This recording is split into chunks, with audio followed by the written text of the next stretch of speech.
Okay, आगे समझते हैं potential energy of a system of charges. अब हम क्या बात करने वाले हैं? पोटेंशियल एनर्जी डिस्कस करने वाले हैं। पोटेंशियल, हमने अभी पोटेंशियल की बात की थी, लेकिन अब हम पोटेंशियल एनर्जी की बात करेंगे। पहले पोटेंशियल की बात की, सिस्टम ऑफ चार्जेस के लिए पोटेंशियल क्या होगा, तो हमने बोला यार सबका सम कर दो, वही होगा K Q by R, K Q by R, K Q by R. Done. Okay, अब हम बोल रहे हैं potential energy of a system of charges, मतलब कि बहुत सारे चार्ज हो, एक हो, दो हो, तीन हो, चार हो, तो पोटेंशियल एनर्जी क्या होगी वो डिस्कस करना है। डन। चलो, तो सबसे पहले तो consider the simple case of two charges Q1 and Q2। Good morning. ये कितने टाइम पे आए तुम बोल रहे हो मैं सुबह उठ जाता हूँ, सुबह का टाइमिंग सेट करना था, तो ऐसे मैं रोज सुबह उठ जाता हूँ, ये वो इन दोनों को पूछ लो सर, ऐसा बोल रहा था। तो कल क्यों नहीं आए? अच्छा ठीक है, चलो। हाँ, तो स्टार्ट कर रहे हैं हमारी नई theory, potential energy of a system of charges. So क्या बोल रहे हैं? Consider the first simple case of two charges Q1 and Q2। दो चार्जेस की बात कर रहे हैं हम। तो Q1 और Q2 है with position vector R1 and R2 relative to some origin. एक ओरिजिन है, ओके, उसमें Q है, फिगर नहीं दी है क्या? है, हाँ दी है ना। देखो, ये सपोज हमारा Q1 है, ओके, और ये हमारा Q2 है। तो ओरिजिन की रिस्पेक्ट में दूसरी फिगर भी है क्या? हाँ ये रही ना, ये मेन फिगर है। चलो, ये हमारा Q1 है, ओके, ये हमारा Q1 है, ये Q2 है, लेकिन ये तो 3 चार्जेस के लिए है ना, और ये 2 चार्जेस के लिए है। मतलब यहाँ जो अभी सेंटेंस बोले वो क्या कहना चाह रहे हैं? वो कहना चाह रहे हैं कि एक मेरा पॉइंट है Q1, कोई ओरिजिन है O, उस कोई ओरिजिन है, उसकी रिस्पेक्ट में इसका पोजीशन वेक्टर क्या है? R1। डन।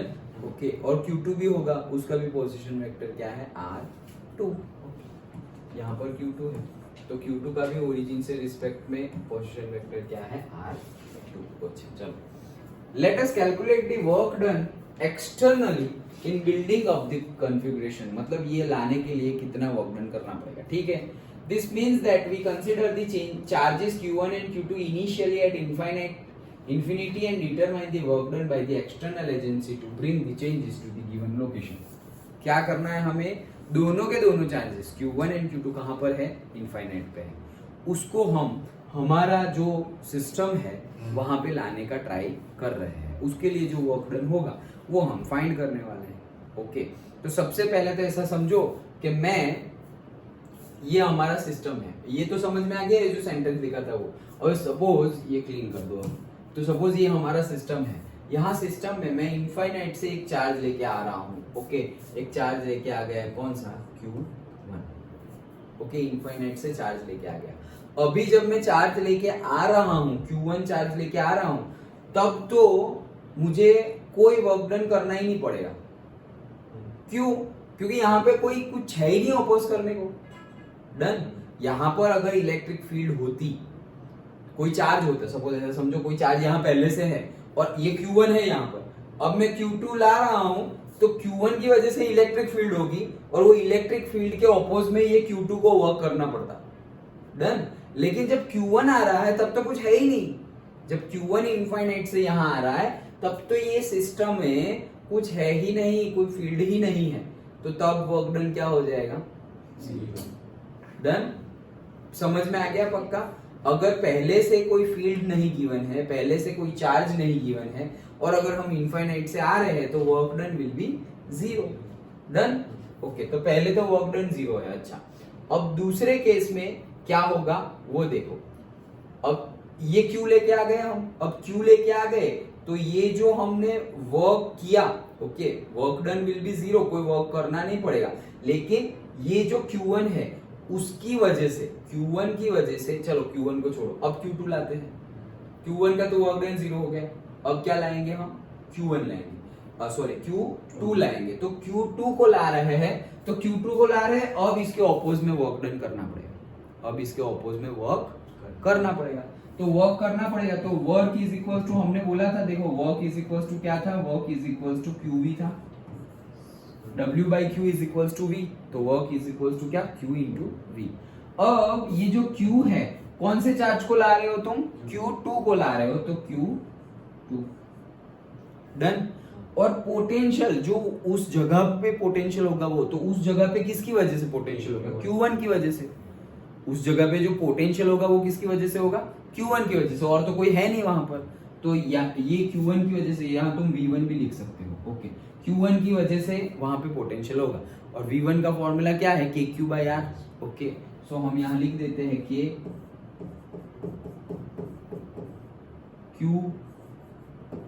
Q1/R, Q1 की वजह से है। ओके, तो KQ/R1 डन। समझ में आया? पक्का? श्योर ना? ओके, चलो तो देखते हैं। देखो, there is no external field against which work needs to be done, so work done in bringing Q1 from infinity to R1 is 0 done. Q1 को लाने के लिए तो कोई वर्क करना पड़ रहा नहीं है, that is 0। This charge produces a potential in space given by, तो इसमें पोटेंशियल आ जाएगा स्पेस में। स्पेस में पोटेंशियल आया है, पोटेंशियल आया है, not potential energy. But what ever, potential बोलो या पोटेंशियल एनर्जी, क्योंकि पोटेंशियल एनर्जी हम पहले बोलेंगे और यूनिट चार्ज लोगे तो हम क्या बोलेंगे? Potential done. उसकी वजह से तो पोटेंशियल होगा ना, उसकी वजह से, तो इसीलिए हमने क्या लिखा है? ये वाला उसकी वजह से पोटेंशियल है। Done. Okay, so V1 is equals to 1/4 pi epsilon naught Q1/R1 done. R1P और R1 whatever, where R1P is the distance of the point P, मतलब जहां तुम ला रहे हो। ओके, सपोज ये है मेरा point P in space from the location of Q1, मतलब ये P इसका ही नाम नहीं, इसको नाम P दे दो, तो फिर Q2 कहां लाओगे? अच्छा, Q2 को P नाम दे दो, इसको नाम दे दो से A डन। बुक के अकॉर्डिंगली जाने के लिए, अदरवाइज कुछ नहीं। एक पॉइंट है, हम Q1 को लेके आ गए। देखो यहाँ पे एक और बनाता हूँ, क्या हम इनफाइनाइट से लेके आ गए Q1, इनफाइनाइट को पॉइंट A पर, ये पॉइंट A है, वहां पे Q1 चार्ज लेके आ गए। उसके लिए कोई वर्क डन करना पड़ेगा नहीं। क्यों वर्क डन नहीं करना पड़ेगा? क्योंकि कुछ है ही नहीं, तो ना इलेक्ट्रिक फील्ड है ना चार्ज है, तो फिर किस चीज का वर्क डन करना पड़ेगा? तो इस केस में work done will be what? 0 done. Q1 जब लाएंगे तब, अब Q1 की वजह से पोटेंशियल तो होगा, वर्क डन 0, लेकिन पोटेंशियल तो होगा। चलो पोटेंशियल की बाद में गिनेंगे। Q1 की वजह से होगा, वो कितना होगा? V1 इज इक्वल टू, जो फॉर्मूला बैठ रहा है वो 1/4 pi epsilon naught KQ1 4 pi epsilon naught KQ1/R1 और R1, और लेकिन ये पोटेंशियल कहाँ होगा? जहां तुम आओगे वहां। ओके, जहां तुम आओगे वहां तक का होगा। ओके, तो कहाँ आ रहे हो? सपोज मैंने यहाँ ले लिया पॉइंट P, तो यहां से यहाँ का डिस्टेंस क्या हो गया? ये Q1 का ओरिजिन से जो हमारा डिस्टेंस है वो क्या है? R1। Q1 का ओरिजिन से जो डिस्टेंस है वो क्या है? R1। तो यहाँ पे हम नाम दे देते हैं क्या? ये वेक्टर को R1P, बुक के अकॉर्डिंगली जाने के लिए। ओके, वो तो हम कुछ भी नाम दे सकते हैं। तो R1P, अब ये P पॉइंट पर क्या आ रहा है? Q2 आ रहा है।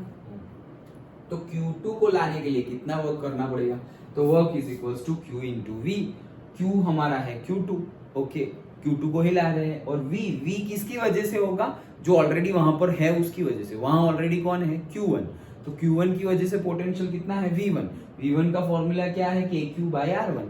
ओके, R1 और R1P डन। तो ये वर्क डन हो गया। ओके, तो ये पूरा वर्क डन हो गया किसके लिए?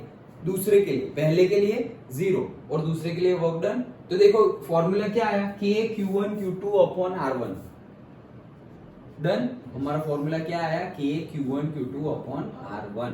ओके, ये फॉर्मूला आया। तो देखो, where R1P is the distance of a point P in space in the location of Q1 from the definition of potential. Work done in bringing the charge Q2 from infinity to R2. Q2 times the potential R2 due to the Q1. So work done on Q2 will be this. Done? Okay, work done on Q2 will be this. So Q2 पे कितना work done करना पड़ेगा? तो वही तो हम लेके आए हैं कि Q2 पे कितना वर्क डन करना पड़ेगा। ओके, तो पर्टिकुलरली तुम यहाँ R1P बोलो पॉइंट के रिस्पेक्ट में, तो वो बोलो, अदरवाइज उनके बीच का डिस्टेंस, किन के बीच का डिस्टेंस? Q1 और Q2 के बीच का डिस्टेंस। तो R1P is equal to, again अभी इन्होंने नाम चेंज कर दिया है, क्या बोल दिया है? R12, क्योंकि 2 भी आ गया ना, क्योंकि यहाँ सपोज मेरा ओरिजिन है तो ये मेरा क्या है R1 और ये मेरा क्या है R2 और इसको मैंने नाम दे दिया था क्या R1P। अगर ये मेरा R1 है ये मेरा R2 है तो ये क्या हो जाएगा R12 ही हो जाएगा। तो R12 और R1P आर इक्वल। अंडरस्टूड? समझ में आया? पहले उन्होंने R1P बोला है और क्या बोला है अब R12। पक्का समझ में आ रहा है ना? कुछ है नहीं, पोजीशन वेक्टर है। ओके, तो ये हमारा वर्क डन हो गया। अब where R2 is the distance, yes, देखो अभी बोला है नीचे। Now since electrostatic force is conservative, electrostatic force क्या है? कंजर्वेटिव। कंजर्वेटिव मतलब क्या? does not depend on the path it follows, directly the final condition पे ही डिपेंड करता है।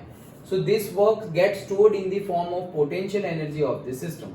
तो यही वर्क कैसे स्टोर? वर्क डन है तो वर्क डन हमने यूनिट चार्ज तो लिया नहीं, हमने तो Q1 Q2 लिया है, तो ये क्या हो गया? Potential energy.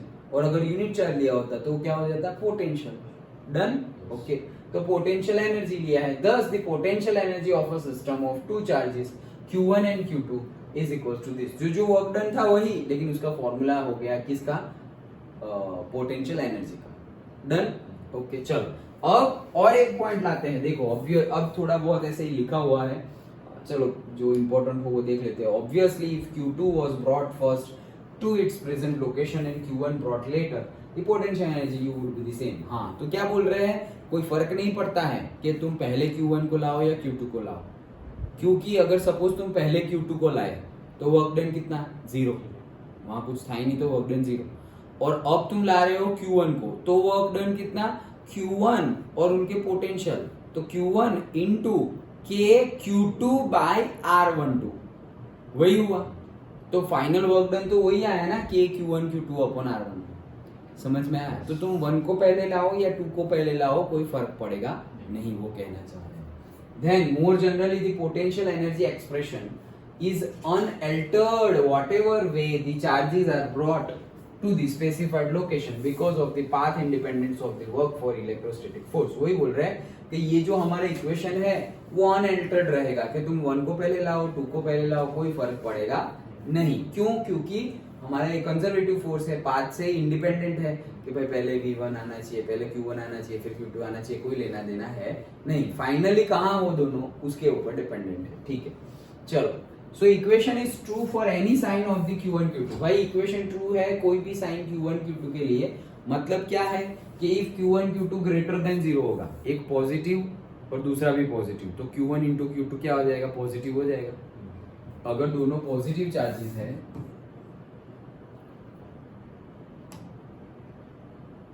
अगर दोनों पॉजिटिव चार्जेस है Q1 एंड Q2, तो Q1 इंटू Q2 क्या हो जाएगा? ग्रेटर देन 0 हो जाएगा। ओके, एक पॉजिटिव है और एक नेगेटिव है, तो Q1 Q2 क्या हो जाएगा? लेस देन 0 हो जाएगा। और एक नेगेटिव है और दूसरा भी नेगेटिव है, तो Q1 Q2 क्या हो जाएगा? ग्रेटर देन 0 हो जाएगा। करेक्ट। तो ये दो केस में क्या होगा? Greater than 0। ये अकेले केस में क्या हो जाएगा? Less than 0। डन? ओके, तो वही चीज है यहाँ पर कि this is true, Q1 Q2 greater than 0, potential energy positive.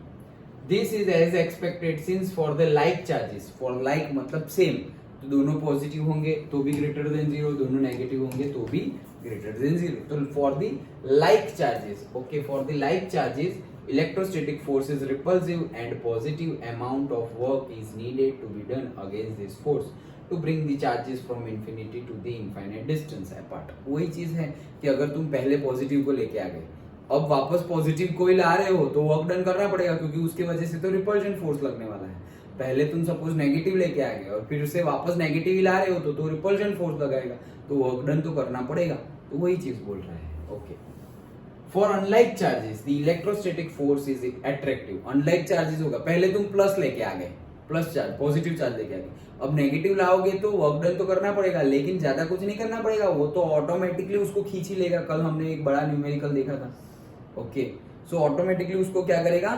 खींच ही लेगा, क्यों? क्योंकि ऑपोजिट चार्जेस है। तो वही चीज बोल रहा है, attractive. In that case positive amount of work done is needed against the force to take the charge from given location to infinity।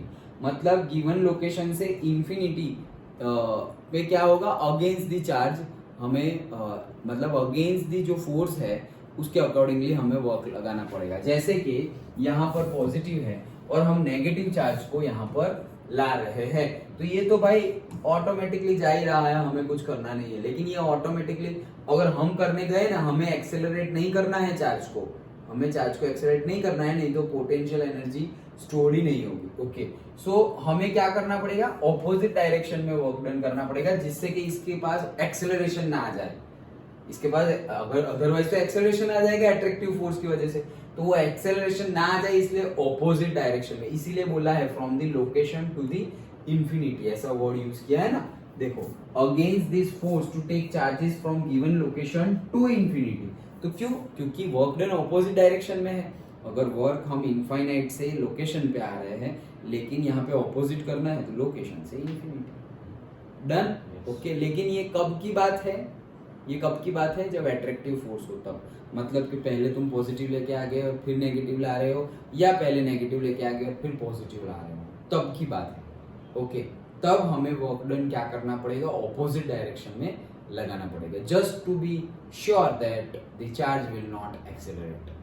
Done, okay. तो वही केस वो जो हम जो समझे थे वो, कि अगर 5 न्यूटन का फोर्स लगा रहा है, अट्रैक्शन फोर्स कितना है 5 न्यूटन, तो हम भी लगाएंगे कितना 4.999 न्यूटन। तो मतलब ये ज्यादा है तो ऐसे तो जाएगा, लेकिन हमारा भी उतने ही अमाउंट का है, थोड़ा ही कम है, तो एक्सेलरेट होगा नहीं। लेकिन हम ये लगाते ही नहीं, तो एक्सेलरेट होके चला जाता अंदर। Done, okay. तो वही चीज है।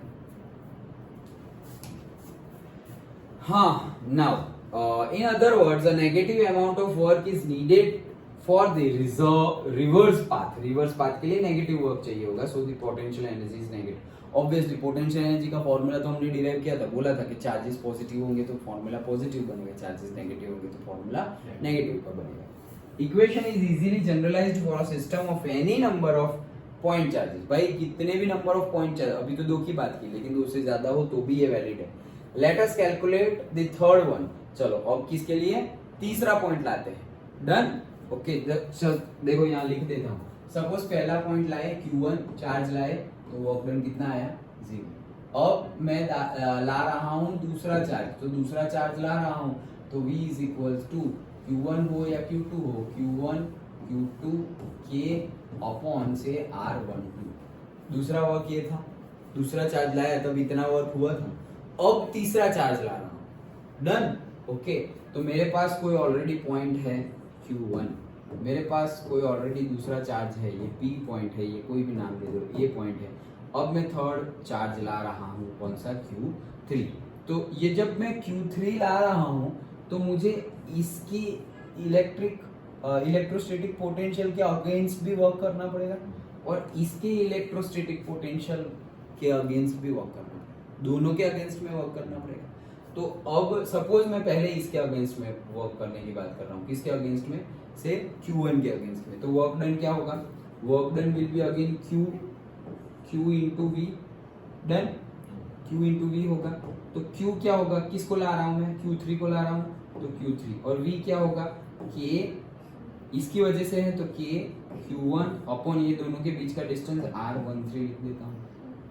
डन, ये Q3 का work done to oppose the force of Q1। अब इसको भी अपोज करना पड़ेगा, तो उसके लिए भी वर्क डन क्या होगा हमारा, W is equal to Q जो ला रहे हो वो, तो Q तो वही ला रहे हैं Q3, फिर Q2 की वजह से जो पोटेंशियल होगा ये V2, तो वो क्या हो जाएगा K Q2 अपॉन R12। तो टोटल में जब R3 मतलब जो Q3 ला रहा हूं, तब ये दोनों का सम आएगा, ये वर्क भी लगेगा और ये वर्क भी लगेगा। डन, सिंपल है। तो W इज इक्वल टू क्या हो गया मेरा, देखो Q क्या कॉमन निकल रहा है, कुछ भी कॉमन नहीं निकल रहा है, 3 निकल रहा है ना, K Q3 कॉमन निकल रहा है ना, K Q3, तो ब्रैकेट में क्या बचेगा K Q3, तो Q1 bye R13 plus Q2 bye R12। Done, तो ये वर्क हो गया पहले पॉइंट के लिए, दूसरे पॉइंट के लिए, तीसरे पॉइंट के लिए। अब टोटल सिस्टम की पोटेंशियल एनर्जी कितनी होगी, टोटल सिस्टम की, हम तो टोटल सिस्टम की बात कर, टोटल सिस्टम की क्या होगी, तीनों तीन वर्क का सम कर दो तो वो तुम्हारी सिस्टम की हो जाएगी। सिस्टम की पूछी होगी तो इंडिविजुअल तो हमने फाइंड कर लिए। डन, समझ में आ गया? रब कर दूं? ओके, तो देखो यहाँ पर, हाँ, सो equation easily generalized. Yes, let us calculate the potential energy. To bring Q1 first from infinity, no work is required. Next we bring Q2 from infinity. तो Q2 लाएंगे तो हमारा आ गया कि Q1 Q2 upon R2 R12. Done. और अब third लाएंगे. The charge Q1 and Q2 produce a potential which at any point P is given by. तो कोई भी पॉइंट पे, जो अभी हमने W1 दो W फाइंड किए थे, ओके, 1 की वजह से और 2 की वजह से, तो वो पोटेंशियल लिखा हुआ है, ये ना लिखो तो भी चलेगा, हमने तो डायरेक्टली लिख दिया था। Okay, work done. Next bringing the Q3, तो Q3 को जैसे ही लेके आओगे तो देखो Q3 का वर्क डन मतलब क्या, Q इंटू V, तो Q क्या है, Q3, और V क्या है, 1 और 2 की वजह से लगने वाला पोटेंशियल। डन, ओके, तो इसलिए 1 और 2 के वजह से लगने वाला पोटेंशियल ऐसे लिखा हुआ है। सो 1 और 2 की वजह से लगने वाला पोटेंशियल कितना है, तो उसे 1 की वजह से लगने वाला पोटेंशियल ये रहा, के Q1 Q3 अपॉन R13, ये 1 की वजह से, और 2 की वजह से लगने वाला potential energy directly potential and work done ही हो गया ना, ये तो टोटल पोटेंशियल तो क्या था, के Q बाय R, लेकिन के Q1 Q2 बाय R आया है, मतलब क्या ये वर्क डन है। तो वर्क डन कब, जब 1 के अगेंस्ट में फोर्स करोगे, थर्ड ला रहे हो तो 1 के अगेंस्ट में फोर्स करना पड़ेगा वो, और जब Q3 ला रहे हैं तो 2 के अगेंस्ट में फोर्स वर्क करना पड़ेगा, वो दोनों वर्क आ गए, तो वो दोनों वर्क हमने लिख दिए। The total work done in assembling the charges given location is obtained by adding the work done different steps. तो जो जो हमें मिले हैं उनको क्या कर दो, ऐड कर दो, सिंपल है। तो ये जो थे, ये दोनों जो थे, ये दोनों कौन से थे हमारे, जो थर्ड वाला जब चार्ज लाए तब, ओके, थर्ड वाला जब चार्ज लाए, जब हम थर्ड चार्ज लाए तब जो वर्क, देखो ये किसका फॉर्मूला है, यू का, यू मतलब क्या, वर्क डन, ओके, तो इतना वर्क डन हमें करना पड़ा कब, जब थर्ड चार्ज हम लाए, तो ये थर्ड चार्ज पर लगने वाला वर्क डन है, कौन अपोज कर रहा है, 1, और ये कौन अपोज कर रहा है, 2, तो 1 की वजह से जो वर्क डन करना पड़ेगा थर्ड चार्ज जब आ रहा है तो ये रहा, 2 की वजह से जो वर्क डन करना पड़ रहा है जब थर्ड चार्ज आ रहा है तो ये रहा, तो ये तो थर्ड चार्ज की बात हो। अच्छा, लेकिन 2 चार्ज तो पहले से थे वहां पे, हाँ पहले से थे, तो सेकंड चार्ज जब आया तब कितना वर्क डन था, तो सेकंड चार्ज जब आया तब इतना वर्क डन था, क्योंकि Q1 पहले से था, तो फिर रहा क्या, Q2 अपॉन R12। डन, ठीक है, लेकिन आपने बोला कि Q1 पहले से था, तो फिर Q1 पहले से आया, उसका वर्क डन कहाँ पे है, लेकिन वहां पे कोई फील्ड ही नहीं है, कोई चार्ज ही नहीं है, तो उसका वर्क डन लिखो ना लिखो कोई फर्क नहीं पड़ता, वो तो कितना हो जाएगा, 0। डन, पक्का समझना है, श्योर, जितने भी हो, अभी चौथा बोले तो चौथा भी लिख देंगे ना, अगर चौथा बोलेंगे तो क्या आएगा, चलो एनी गेस क्या आएगा, ये 3 और इन तीनों की वजह से ऐड अप करना, एड अप ही करते रहना है। देखो करेक्ट है, जैसे कि 1 यहाँ पर है, ये 1 है, ये 2 है, ओके, यहाँ पे तुम्हारा 3 था, अब तुम 4 ला रहे हो, तो सबसे पहले वर्क डन 4 की वजह से जो होगा वो, तो वर्क डन तुम कैसे फाइंड करते हो, 4 की वजह से जो होगा वो, Q, तो Q क्या है, Q4, तो Q4, और 1 की वजह से मतलब क्या है कि, अरे भाई क्या हुआ,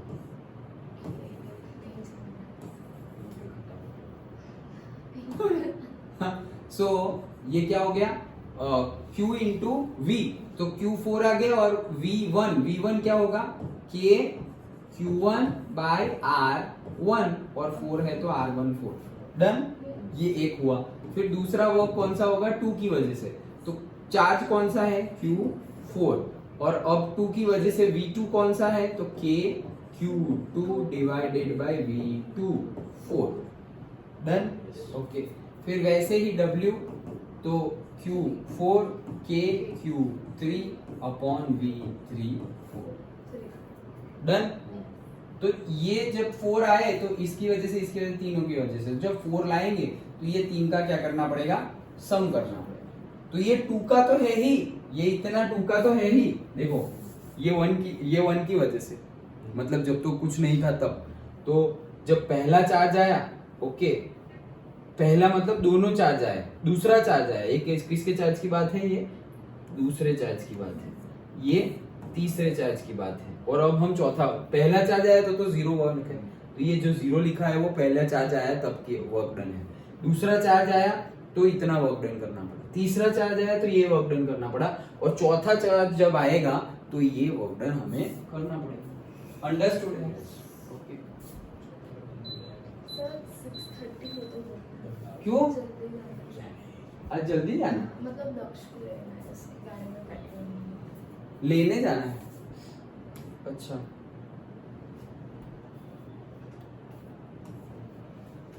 हाँ तो देखो, अगर हम फर्स्ट चार्ज ला रहे हैं तो 0, अगर हम सेकंड चार्ज ला रहे हैं तो 1 टर्म आ रही है, अगर हम थर्ड चार्ज ला रहे हैं तो 2 टर्म आ रही है, अगर हम फोर्थ चार्ज ला रहे हैं तो 3 टर्म आ रही है। डन? ओके, तो ऐसे जितने लाने हो उतने ला सकते हैं हम। Okay, so again because of the conservative nature of the electrostatic force, the final expression again इसमें भी क्या है, कोई भी तुम पहले लाओ, अगर तुम्हारा 3 है, ओके, ये 3 का है ना, Q1 Q2 और Q3 का है, तो उसमें तुम पहले Q3 लेके आ जाओ तो कोई वर्क डन नहीं करना पड़ेगा, तो खत्म बात।